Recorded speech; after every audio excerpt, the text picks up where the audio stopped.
오늘로 예배드릴 모든 성도들에게 하나님께서 복 주시고 지켜주시고 은혜와 평강 주시기를 주님의 이름으로 축원합니다. 우리는 밀레가 그린 만종이라는 그림을 잘 알고 있습니다. 본래 그 그림은 젊은 부부가 아기를 키우며 열심히 일하며 행복하게 살고 있었는데 흉년이 들어서 너무너무 가난해서 아기가 먹을 것이 없었습니다. 그래서 아기가 굶어 죽었습니다. 그래서 젊은 부부는 아기의 관을 묻기 전에 기도하는 비통한 모습을 그렸습니다. 밀레가 자기 그림을 선배에게 보여주었더니 그때 선배가 이런 충고를 했습니다. 참 가슴 아픈 사연이다. 아름다운 전원과 황혼도 아름답다. 아기의 죽음에도 불구하고 기도하는 모습도 다 좋다. 그런데 가운데 놓여있는 관이 마음에 걸린다. 관 대신에 바구니를 그려놓으면 어떻겠나. 밀레는 선배의 충고를 듣고 아기의 관 대신에 감자 바구니를 고쳐 그렸습니다. 그랬더니 그림의 의미가 완전히 달라졌습니다. 전체 그림은 그대로인데 중간 아래에 바구니 하나를 고쳤더니 비통한 장례식이 젊은 부부가 교회 종소리를 들으면서 하루의 일과를 마치고 감사를 드리고 있는 평화로운 그림으로 바뀌어졌습니다. 불멸의 명화가 되어졌습니다. 만종은 프랑스의 자랑이요 자부심입니다. 한때는 100년 전에 미국으로 팔려갈 뻔했는데 알프레드 쇼사르라고 하는 거부가 80만 프랑이라는 엄청난 돈을 주고 그 만종을 사가지고 루블 박물관에 기증을 했습니다. 그래서 100년 동안 값을 매길 수 없는 엄청난 작품이 되어졌습니다. 자, 관 하나를 바꾸어서 감자 바구니로 바꾸었더니 장례식의 그 음사람이 감사가 넘치는 그림으로 바뀌어졌습니다. 우리의 삶에도 마찬가지입니다. 우리의 삶에, 똑같은 삶에 감사합니다 한마디가 있으면, 고맙습니다는 말 한마디가 있으면, 하나님 감사합니다는 이 말 한마디가 우리 인생의 전체를 바꾸어 놓을 수 있는 줄 믿으시기를 바랍니다. 민수기 14장에는 이스라엘 백성이 가나안 땅을 40일 동안 정탐하고, 우리는 그 땅을 정복할 수 없습니다. 그 땅은 사람을 삼키는 땅입니다. 우리는 그들에게 비하면 메뚜기에 지나지 않습니다. 차라리 우리가 광야에서 죽었으면 좋았을 것입니다. 이제 새로운 지도자를 뽑아서 저 애굽으로 돌아갑시다 하고 불평하며 원망하며 밤새도록 그들은 울었습니다. 하나님께서 이 이스라엘 백성들의 불평의 말을 들으시고 민수기 14장 33절에 말씀을 하십니다. 우리 같이 한번 읽어보겠습니다. 너희는 그 땅을 정탐한 날수인 40일의 하루를 1년으로 쳐서 그 40년간 너희의 죄악을 담당할지니 너희가 그제서야 내가 싫어하면 어떻게 되는지를 알리라 하셨다 하라. 아멘. 얼마나 대단한 말씀인지 모릅니다. 40일을 정탐하고 와서 불평하고 원망한 그 죄를, 그 죄 하루를 얼마 동안 계산한다고요? 1년으로 계산해서 40년 동안 그 죄악을 담당하게 하겠다고 했습니다. 하루 불평한 것을 1년 동안 광야의 고통을 주겠다고 이야기했습니다. 야, 얼마나 대단한 말씀인지 모릅니다. 하나님은 이렇게 불평을 싫어한다는 것입니다. 하루 불평하면 1년 동안 광야의 고통을 주게 해서 불평하면 안 되겠구나, 하나님이 불평을 이렇게 싫어하는구나 하는 것을 깨닫게 하리라고 하셨습니다.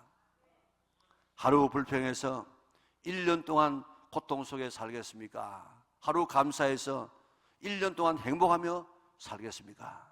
이제부터 불평하지 말고 감사해서 늘 하나님의 은총을 누리는 우리 영락의 온 성도들 될 수 있기를 바랍니다. 특별히 맥주감사주일을 맞이해서 감사를 훈련해서 감사하는 사람으로 바뀌어지는 성도들 되시기를 바랍니다. 오늘 본문에 참 감사의 사람, 우리의 모델되는 한 사람을 소개하고 있습니다. 다니엘입니다. 다니엘은 17살, 8살쯤 되었을 때에 바벨론이 유대 나라를 침공해 옵니다.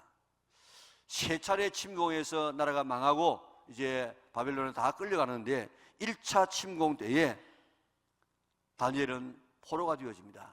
물론 포로가 되어졌지만은 이 다니엘은 귀족이기 때문에 끌려가서 이제 왕으로부터 주는 음식을 먹고 왕이 지정하는 이런 이 왕수업을 받습니다. 그래서 나중에 바벨론 나라의 관리로 쓰기 위해서 교육을 시켰습니다. 포로로 잡혀갔지만은 신앙의 지조를 지켜나간 다니엘을 하나님께서 높여 주어서 그 큰 바벨론의 총리가 되어졌습니다. 그런데 그 대단한 바벨론이 메대와 바사 연합군에게 처참하게 무너졌습니다. 그러면 그 전의 나라, 이 바벨론 나라의 왕족이나 귀족이나 이런 군사들이나 또 그 나라의 이런 이 고급 관리들은 다 죽여버리는 것이 그 당시의 상식이었습니다. 그런데 다니엘을 죽이지 아니하고 살릴 뿐만 아니라 인재로 썼습니다. 그 나이가 85세쯤 되어졌음에도 불구하고 총리로 씁니다. 그러니까 당시에 다니엘이 바벨론 나라에서만 대단한 이런 이 정치가라는 소문이 난 것뿐만 아니고 메대와 바사까지라도 소문이 난 인물이었습니다. 만약에 순수 혈통인 이 메대 바사 나라의 바벨론의 이런 사람 같으면 다 죽일 것인데 저 유대 나라에서 잡아온 포로였기 때문에 그를 수용했던 것 같습니다. 페르시아의 다리오 왕이 나라를 다스리는데 120도로 도를 나누었어요. 그리고 거기마다 120명의 장관들을 두어서 전국을 다스리게 하고 그 위에 총리 셋을 두어 가지고 다스리게 하는데 다니엘이 너무너무 특출하니까 왕은 그 세 총리 중에서라도 다니엘을 수석 총리로 쓰려고 계획을 합니다. 그러니까 지금 메대 바사에 있는 이런 장관들과 총리가 가만히 보니까 이게 보통 일이 아니거든요. 저 굴러온 돌 같은 이 다니엘이 자기들을 다 밀어내고 총리 가운데서 수석 총리가 된다는 것입니다. 그래서 저 가만히 두면 안 되겠다 해가지고 무슨 검을 잡아서라도 다니엘을 제거하기 위해서 궁리를 합니다. 그런데 찾아보니까 다니엘은 흠이 없어. 우리 4절 같이 한번 읽어볼까요? 이에 총리들과 고관들이 국사에 대하여 다니엘을 고발할 근거를 찾고자 하였으나 아무 근거, 아무 허물도 찾지 못하였으니 이런 그가 충성되어 아무 그릇됨도 아무 허물도 없었음이었더라. 아멘. 요즘 여러분 한번 청문회 하는 거 한번 보세요. 얼마나 그 비리를 많이 저지르는지. 저 사람에게는 비리가 없겠지 했는데도 불구하고 비리를 저지르고 나와서 거짓말하고 참 백성들의 마음을 얼마나 지금 실망시키고 있습니까? 그런데 다니엘은 산무라 산무. 세 가지가 없습니다. 뭐가 없습니까? 아무 근거도 없고 아무 허물도 없고 아무 그릇됨도 없었다고 이야기했습니다. 생활에 흠이 없어서 흠이. 그래서 이 대적들이 야 이거 아무리 찾아도 지금 없으니까 뭘 가지고 찾으면 걸려 넘어갈까?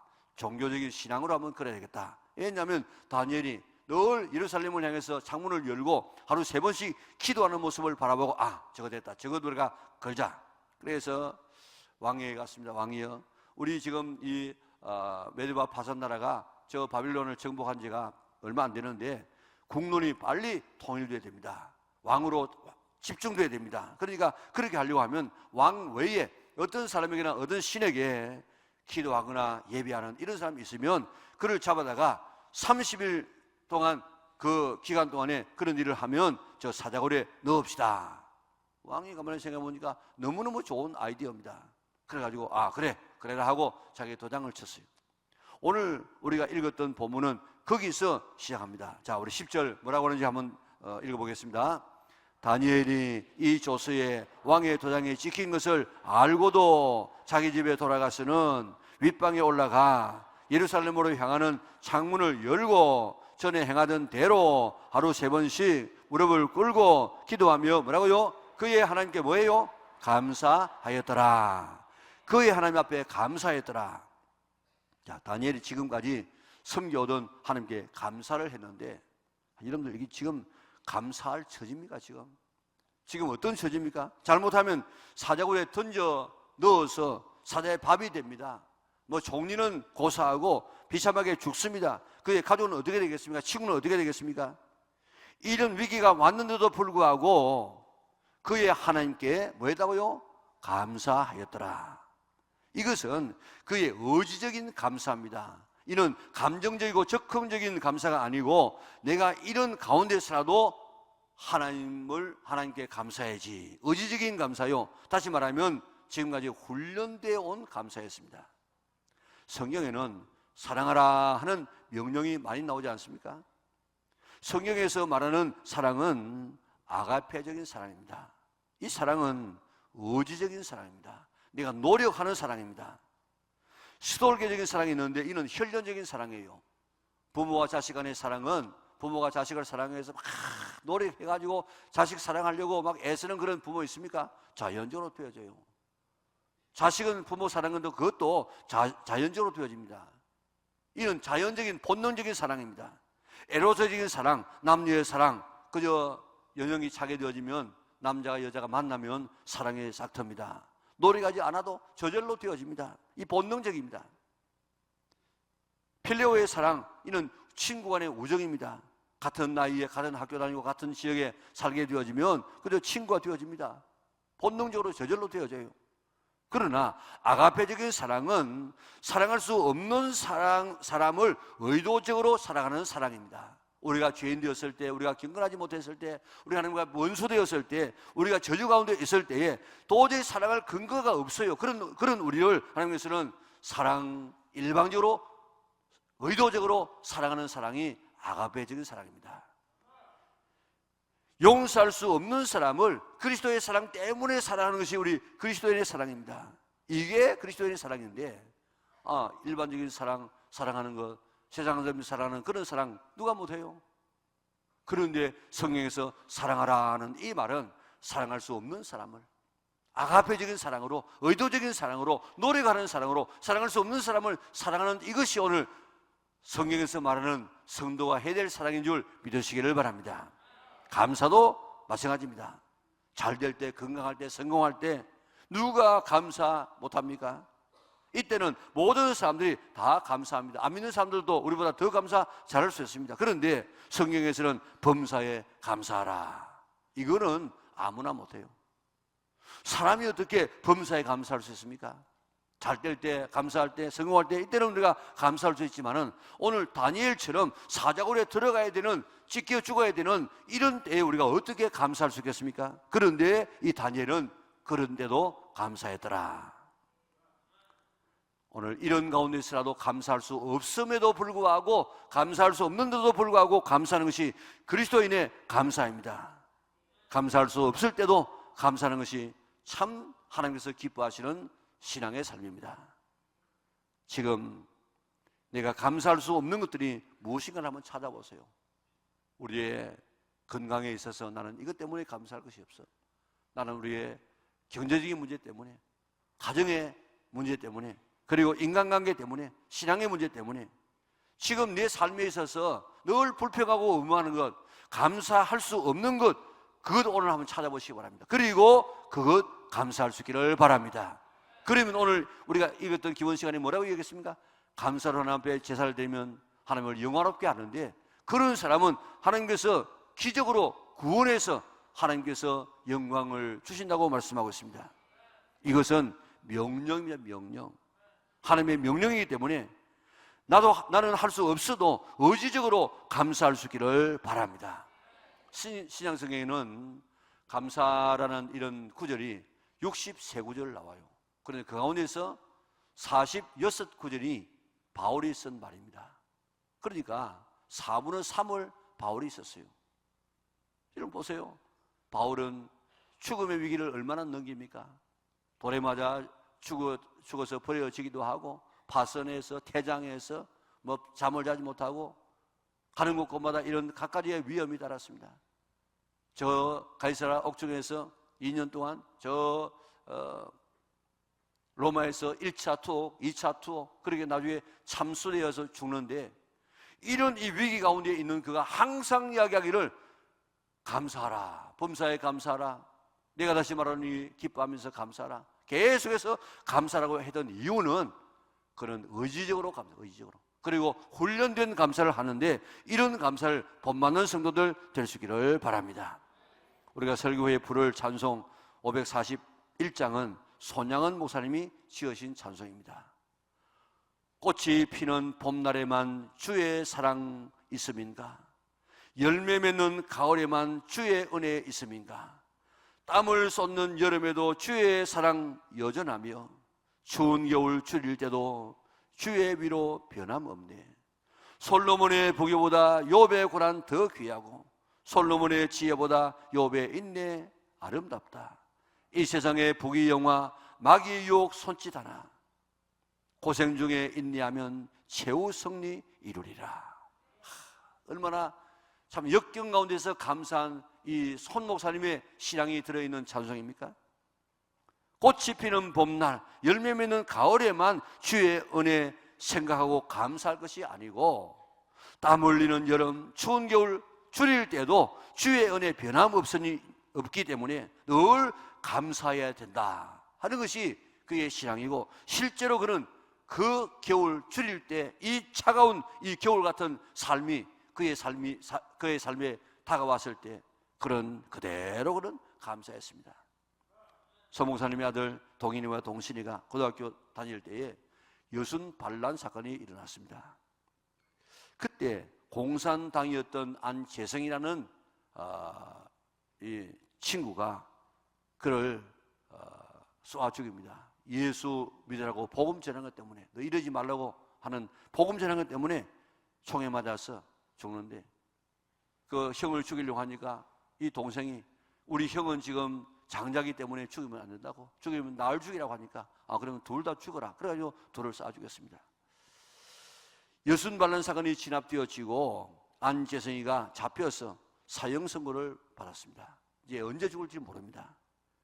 사형 직전에 있는 이 안재성이를 소 목사님께서 국방부에 진정을 합니다. 이승만 대통령에게 편지라고 찾아갑니다. 저 안재성이 살려주면 내가 그를 내 양아들로 삼아서 내가 사랑하고 사람 한번 만들어 보겠습니다. 하도 간절하니까 그를 석방시켜 주었습니다. 그리고 아들로 삼았습니다. 그리고 같이 잠을 잡니다. 그리고 같이 밥을 먹습니다. 어떻게 자기 두 아들을 쏘아 죽인 이 애를 아들이라고 해가지고 밥은 같이 먹지만 어떻게 밥이 넘어가겠습니까? 목사님의 그 전기에 의하면은 밥을 먹을 때 모래처럼 그렇게 느껴졌다는 것입니다. 이게 사람으로서는 할 수 없는 일이었습니다. 의지적으로 사랑하지 않으면 할 수 없는 사랑이었습니다. 지금도 여수 애양원에 가면 아버지의 묘, 소 목사님의 묘와 또 동인이 동신의 묘가 그게 나란히 그렇게 있습니다. 그 아들을 장례하는 날 소 목사님은 9가지의 감사를 드렸는데, 그때는 소 목사님의 삶의 겨울입니다. 겨울. 꽃피는 봄날이 아니었습니다. 열매 맺는 가을이 아니었습니다. 그런 정말 엄살한 겨울 같은 그런 이 삶 가운데 그런 하나님 앞에 9가지의 감사를 드렸다고요. 우리 같이 한번 읽어보도록 하겠습니다.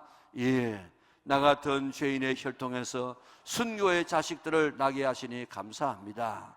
예, 허다한 성도 중에서 이런 보배를 나에게 주시니 감사합니다. 3, 삼남 삼녀 중에서 가장 귀한 장남과 차남을 바치게 하시니 감사합니다. 4, 한 아들의 순교도 귀하거늘 하물며 두 아들이 순교할 수 있게 하여 하셔서 감사합니다. 5, 예수 믿는 사람은 병들어 죽어도 복인데 전도하다가 총에 맞아 순교했으니 감사합니다. 6, 아들들이 미국으로 유학가려고 했는데 그보다 좋은 천국 갔으니 내 마음 안심되어 감사합니다. 7, 내 아들을 죽인 원수를 회개시켜 아들을 삼는 사랑의 마음을 주시니 감사합니다. 8, 내 아들의 순교의 열매로서 무수한 천국의 열매가 생길 것을 인하여 감사합니다. 9, 역경 속에서도 하나님의 사랑을 깨닫게 하시고 이길 수 있는 믿음을 주시니 감사합니다. 아멘. 이런 감사는 우리가 감정적으로 감사가 안 되어집니다. 의지적인 감사입니다. 그리고 늘 훈련되어진 그런 감사가 아니면 이런 감사를 할 수 없는 줄 믿으시기를 바랍니다. 봄날이 아니었습니다. 가을이 아닙니다. 그의 인생에 가장 추운 혹독한 겨울에 그런 하나님 앞에 감사하고 있습니다. 공산당이 쳐들어오자 애양원 앞이 바로 바다입니다. 바다. 그런데 그게 교인들이 다 나환자들 아닙니까? 그래서 아주 거동이 불편하고 너무 심한 이런 나환자는 뭐 공산당에 와서 건드리겠어요. 그래서 좀 건강한 이런 교인들, 그리고 이 목사님, 여기 있으면 안 되니까 피신하세요. 그래가지고 배를 태워가지고 그 앞바다에서 이제 피난을 갔어요. 한참 나가다가 이 목사님이 첨벙 배에서 뛰어내려가지고 바다에 뛰어내렸습니다. 내가 양떼를 버리고 어디로 간단 말인가. 그래가지고 바다에 뛰어내려가지고 무트로 나와가지고 애양원으로 돌아갔습니다. 며칠 뒤에 공산당이 아주 들어닥쳤습니다. 온갖 고문을 다 했습니다. 48세에 그런 총살당함으로 순교를 당했습니다. 감사할 수 없는 것을 의지적으로 감사한 것이 그리스도인의 감사입니다. 다니엘의 이 아름다운 감사의 모습을 배워서 나도 감사할 수 없는 가운데 의지적으로 훈련되어져서 오늘도 감사하여 하나님 앞에 영광 돌리는 우리 영락의 온 성도들 될 수 있기를 바랍니다. 다음 다니엘은 왜 감사했는가? 믿음으로 감사드렸습니다. 지금 닥친 문제를 하나님께서 반드시 잘 해결해 주실 것이라는 믿음이 그 마음속에 있었기 때문에 감사할 수 있었습니다. 오늘 16절을 보면요, 다리오 왕이 뭐라고 했습니까? 네가 항상 섬기는 하나님이 너를 구원하시리라. 이 왕이 다니엘이 믿는 하나님께서 다니엘을 구원하실 것이라고 이야기하고 있습니다. 23절 보니까 다니엘의 몸 하나도 상하지 아니하고 아주 그대로 나왔습니다. 설명하고 있습니다. 이는 그가 자기의 하나님을 믿었음이었더라. 믿었기 때문에 하나님께서 그의 믿음대로 그 위기를 넘겨주었다는 것입니다. 왜? 아브라함이 이삭을 바치라고 하는 하나님의 명령에 순종해서 꾸역꾸역 가가지고 손을 들어서 죽여서 번제로 드리려고 했겠습니까? 다른 성경에 보면 아브라함은 하나님께서 그를 다시 살리실 줄 믿었다고 이야기했습니다. 내가 죽여도 하나님은 다시 이삭을 살려서 부활시켜서 올라올 때의 이삭과 똑같은 모습으로 내려가게 될 것이라는 이런 믿음이 바로 순종하게 만들었어요. 오늘 이 다니엘도 내가 사자굴에 들어가지만은 하나님께서 반드시 건져낼 거야 하는 이런 믿음이, 이 믿음이 감사하게 만들고 그 감사가 오늘도 하나님의 구원을 이루지 않습니까? 다니엘은 포로로 잡혀온 지 67년이 지나갑니다. 그의 나이가 85세쯤 되어졌습니다. 지금까지 그의 삶은 위기로 점철되어졌습니다. 그런데 그 위기 때마다 하나님은 항상 함께하여 주셔서 더 큰 축복으로 그에게 응답해 주었습니다. 처음 교육을 받을 때 말씀대로 살려고 했습니다.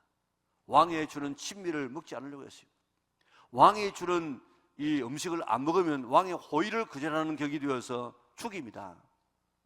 그래서 이제 황관장에게 우리 이거 먹지 않도록 해주면 열흘 동안 시험해 봅시다. 그래가지고 지금 되어지고 나중에 시험 쳐보니까 다른 이런 모든 것을 먹었던 사람들보다도 10배나 더 지혜가 있었다고 하지 않습니까? 느부갓네살이 꿈을 꾸었습니다. 꿈을 잊어버렸습니다. 그래서 박사들을 불러가지고 내가 어젯밤에 중대한 꿈을 꿨는데 내가 잊어버렸어. 이 꿈 설명하고 해석을 하라고 했습니다. 많은 박사들이 이야기합니다. 왕이여, 그거는 사람 외에는, 사람으로서는 할 수 없습니다. 하나님이면 할 수 있겠지만 못합니다. 꿈을 이야기하면 우리가 해석하겠습니다. 아니라고 이야기했습니다. 꿈 이야기하고 해석 못하면 다 죽이라고 이야기했습니다. 그래서 군대가 나가서 죽이려고 나갔다고 해서 나갔어. 그런데 다니엘과 그 세 친구가 밤을 새워하며 기도했습니다. 하나님 보여주옵소서, 해석하여 주옵소서. 기도하게 될 때 하나님께서 보여주었습니다.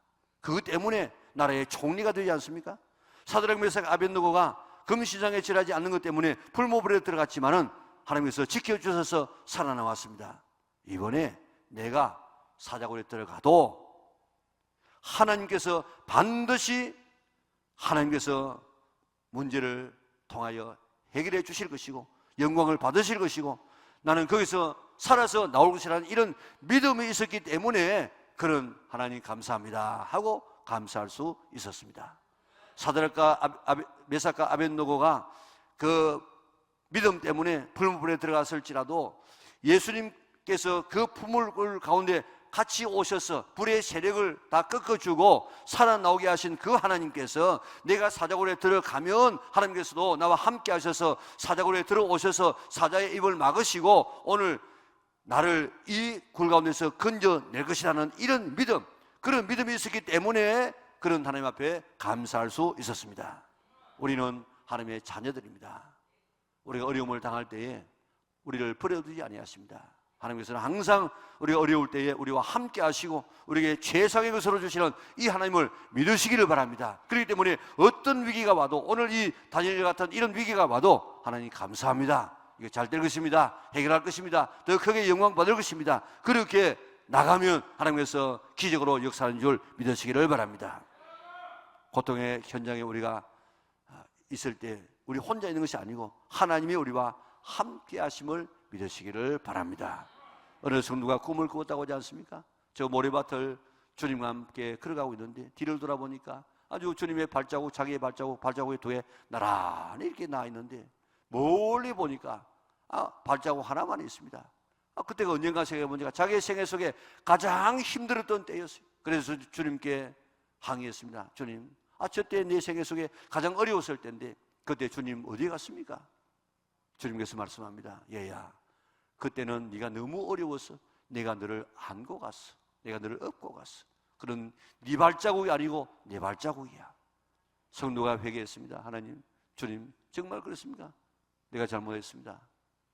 오늘도 우리가 시장 살아가게 될 때, 어려운 일을 당할 때에 오늘 내 혼자만 그런 어려움을 당하는 것이 아니고 우리 주님께서 오셔서 우리와 함께 하시고 우리를 업으시고 우리를 안으시고 가신다는 사실을 잊지 않으시기를 바랍니다. 우리나라에서 최고의 치유사역자로 손꼽히는 분이 정택이 목사님이라는 분입니다. 한때 정 목사님이 신앙의 슬럼프에 빠졌어요. 기도해도 안 되고 마음에 기쁨이 없고 답답하고 온갖 이런 이 기도를 다니고 온갖 일을 다 해도 도저히 거기서 헤어날 수가 없었습니다. 그래서 소록도로 들어갔어요. 도착하던 날이 바로 수요일이었는데 그 낮에도 예배를 드렸습니다. 예배를 중에 통성기도를 하는데 기도하려고 아무리 발버둥 쳐도 기도가 나오질 않아. 그런데 뒤에서 하는 한 사람의 기도가 또렷하게 자기에게 들립니다. 머리를 치고 가슴을 치면서 하나님, 저에게 주신 은혜가 어찌 이렇게 큽니까? 주님, 어찌하면 제가 주님의 은혜를 갚을 수가 있겠습니까? 주여, 당신의 이 큰 은혜를 어떻게 하면 10,000분이라도 내가 갚겠습니까? 지금 목사님은 궁금해졌습니다. 도대체 무슨 은혜를 그렇게 많이 받았기에 저런 기도를 할 수 있단 말인가 하고 뒤를 돌아보니까 60대의 흉측한 얼굴을 한 노인이 기도를 하고 있습니다. 오랫동안 나병에 시달리다가 나았지만은 나병이 얼마나 심했든지 얼굴의 형태를 거의 찾아볼 수 없을 만큼 비어졌어요.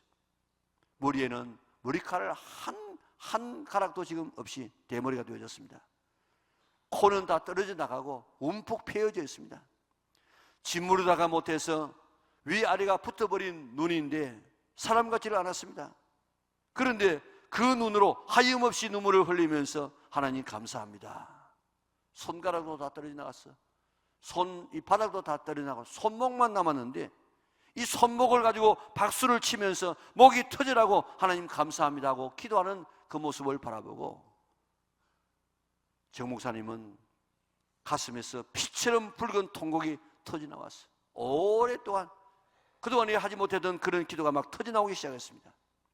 예배를 마치고 그 목사님은 그 60대의 노인을 찾아가서 나무 아래에서 물었습니다. 할아버지, 뭐가 그렇게 감사하세요? 무슨 은혜가 그렇게 크십니까?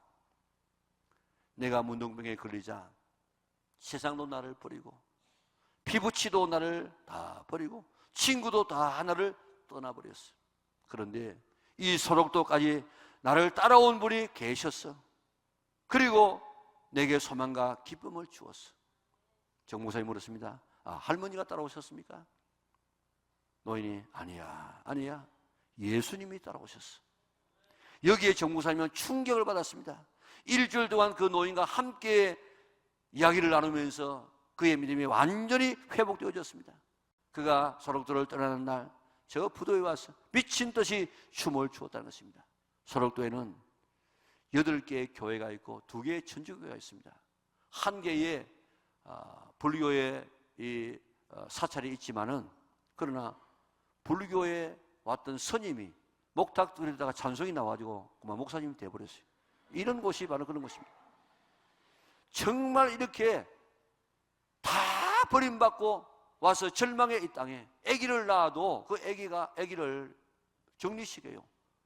한 달에 한 번씩 봅니다. 그러면요, 이쪽에서 보고 저쪽에서 보고 부모와 자식이 울면서 통곡하는 그런 이 길이 얼마 전에 있다가 이제 그 길이 없어졌어요. 이런 이 절망의 땅이 완전히 천국의 땅으로, 감사의 땅으로 바뀌어졌습니다. 왜 그렇습니까? 예수님 한 분 만났기 때문에.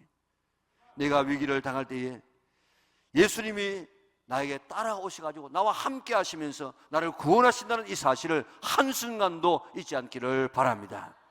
예수님의 제자들이 이제 바다를 향해서 나갑니다. 5,000명을 먹이고 예수님은 기도하러 가시고, 제자들은 배를 져서 건너편으로 가는데 일찍이 출발했어요. 그런데 밤 사경, 새벽 한 서너 시가 될 때까지 배가 나가지 못해 거의 죽을 판이 되어졌습니다. 그럴 때 주님께서 바다 위로 걸어오셔서 배에 오르시면서 그 풍랑을 잔잔케 하지 않았습니까? 내가 인생의 파도를 만나서 혼자서 내가 이기고 나갈 힘이 없을 때 우리를 버려두시는 하나님이 아니시고 우리를 아시고 우리 가까이 오시는 하나님이라는 사실을 믿으시기를 바랍니다. 이 믿음만 있으면 우리는 어떤 경우에도 감사할 수가 있는 줄 믿으시기를 바랍니다.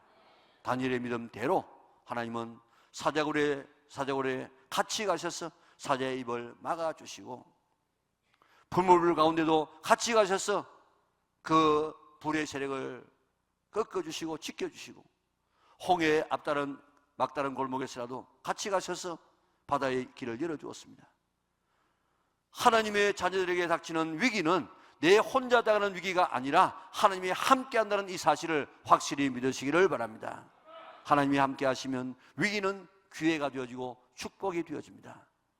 다니엘이 감사할 수 없을 때 의지로 감사하고 믿음으로 감사했더니 하나님께서 함께하여 주셔서 사자의 입을 막아서 다니엘은 살아나오고, 그를 모해하던 사람들, 그의 가족들은 다 집어넣었는데 땅에 떨어지기 전에 다 뼈를 으스러버렸다고 했습니다. 다리오 왕이 조서를 드렸습니다. 조서의 내용, 믿지 않은 이 왕이 어떻게 이런 신앙의 고백을 하는지 모르겠습니다. 우리 다 같이 한번 읽어보겠는데, 다니엘서 6장 26절에서 28절입니다. 같이 읽습니다. 내가 이 조서를 내려놓으라. 내 나라 관할 아래에 있는 사람들은 다 다니엘의 하나님 앞에서 떨며 두려워할지니 그는 살아계시는 하나님이시요 영원히 변하지 아니하실 이시며 그의 나라는 멸망하지 아니할 것이요 그의 권세는 무궁할 것이며 그는 구원도 하시며 건져내기도 하시며 하늘에서든지 땅에서든지 이적과 기사를 행하시는 이로써 다니엘을 구원하여 사자의 입에서 벗어나게 하셨음이라 하였더라. 이 다니엘이 다리오 왕의 시대와 바사 사람 고레스 왕의 시대에 형통하였더라. 아멘. 불평하면 하루를 1년으로 계산해서 징계하시지만 감사하면 하나님은 기적으로 우리에게 응답하고 축복하십니다. 다니엘의 감사의 기적을 베풀어 주신 주님, 바울과 실라가 그 맞아서 만신창에 된 비투성이 된 그때 감사했을 때 하나님은 옥문을 열어주시고 간수의 마음의 문을 열어주셔서 빌립보 교회가 세워지게 하신 주님, 보리들 5개와 물고기 2마리 그거 가지고 5,000명을 먹여야 되는데 그게 뭐가 되겠습니까? 감사할 조건이 아니었지만은 하나님 예수님께서 떡을 들어서 축사하시고 떼어주니까 5,000명이 먹게 되었습니다. 모압과 암몬 연합군이 쳐들어왔습니다. 여호사밧은 이길 힘이 없습니다. 하나님 앞에 기도했더니 하나님의 말씀이 찬양대 조직에서 앞에 나가면서 여호와께 감사하세 그 인자하심이 영원함이로다 하고 찬송하며 나가고 온 백성들도 그렇게 나가면서 복창하라고 했습니다. 그 노래가 시작되는 날 모압과 암몬 연합군은 다 자기들이 자기 칼을 빼가지고 자기들끼리 다 싸우다가 한 사람도 빠짐없이 죽고 말았습니다. 전리품이 얼마나 많았던지 나흘 동안 거두게 되어졌습니다. 이제 어려움이 우리에게 올 때 의지적으로 한번 감사해 보십시다. 하나님이 축복하실 것을 믿고 이번에 이 일을 통해서 반드시 하나님께서는 더 좋은 축복을 주실 것이라는 이런 믿음을 가지고 이미 우리 하나님 앞에 감사할 수 있기를 바랍니다. 그러면 하나님께서는 그 감사를 통해서 영광 받으시고 하나님께서 기적을 일으켜서 우리가 날마다 하나님의 은총 속에 살아가게 될 줄 믿습니다. 우리 맥주감사주를 통해서 이 놀라운 진리를 깨닫고 오늘부터 감사를 계속해서 올려내서 아예 감사의 사람이 되어버려서 건드리면 감사가 나올 수 있는 우리 성도들 될 수 있기를 주님의 이름으로 축원합니다.